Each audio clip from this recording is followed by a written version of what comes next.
In Arizona, construction crews working on President Trump's expanded border wall with Mexico have destroyed a portion of a 1,000-year-old Native American archeological site in the Sonoran Desert. The Washington Post reports bulldozers caused extensive damage to the rare 280 by 50-foot etching in the desert sand known as the intaglio, which holds special significance for the Hia-Ced O'odham people. We're also joined now by an elder of the Hia-Ced O'odham. Lorraine Marquez Eiler is co-founder of the International Sonoran Desert Alliance and lives in the town of Ajo, near the U.S.-Mexico border. Thank you so much for being with us, Lorraine. What has happened there? What is this new expanded border wall and these ancient remains being destroyed? Thank you for having me. What has happened is that last week on April 30th, there was a group of women runners who were practicing their culture, came upon a place not too far from where the intaglio is located, a place called Kita Pond. And so they went a little bit further just to see if they could spot the workers, because they had been informed that the border wall was being worked on. And so they went further along the wall, and as they came over a rise, they saw a bulldozer coming near the intaglio. So at that point, one of them called me and told me about what was going on, and for me to alert individuals, which I did. But that person also called other officials at the Tohono O'odham Nation, so we were informed on that Thursday. Since then, I have found out that that not only the tribe, the Tohono O'odham Nation, but also officials from Cabeza Prieta Wildlife Refuge were also trying to decide how to protect the area, and informing the workers or the Border Patrol about the importance of the intaglio and that it should not be disturbed. So on Thursday, late afternoon, they were still talking about how to protect the area, and went home feeling that they were still working together.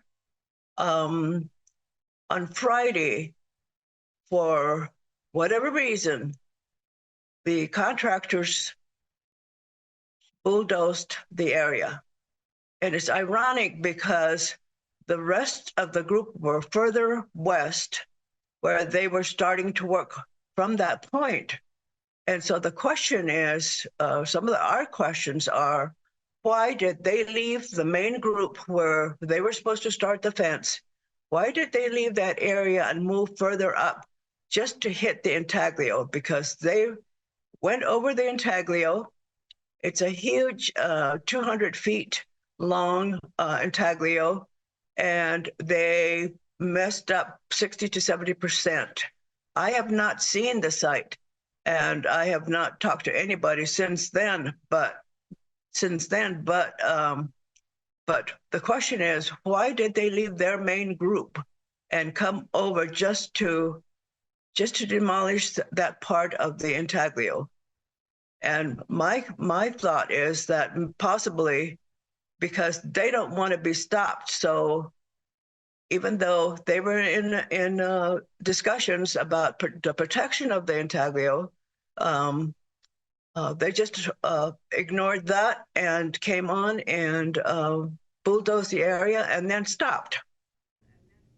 So that's a question I have. Congressmember Grijalva, what can you do about this as a Congress member in the U.S. House of Representatives?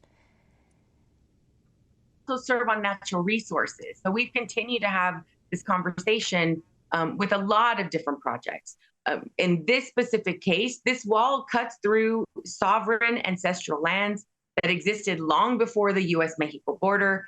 The federal government is prioritizing this rapid construction of an unnecessary wall without any meaningful tribal consultation, as was just noted. And they're not honoring the government-to-government relationship and sacred site protection requirements at all. Many O'odham families and ceremonial traditions extend across both sides of the border. This wall is going to create a barrier for the nation. But I mean, they don't care. They don't care. Whether that is a contracted company working with the government or federal government employees themselves, their priority based on this administration is you build the wall regardless. And they don't care. And we've heard that from the nation many times. I've had a visit in my office with Chairman Berlin Jose 4 times in the last month and a half. And this issue continues to come up.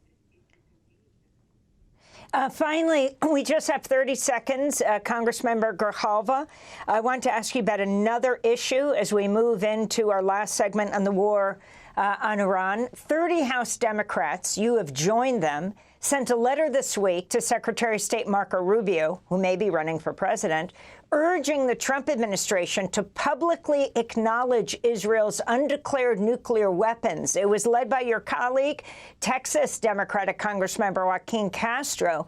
The lawmakers write, quote, Congress has a constitutional responsibility to be fully informed about the nuclear balance in the Middle East, the risk of escalation by any party to this conflict, and the administration's planning and contingencies for such scenarios. We do not believe we have received that information. You're one of the people who signed on to this letter. Tell us why.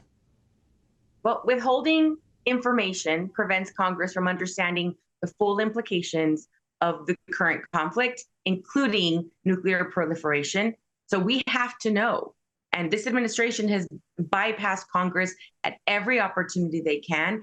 And we're demanding transparency on Israel's nuclear capabilities, ending this decades-long ambiguity.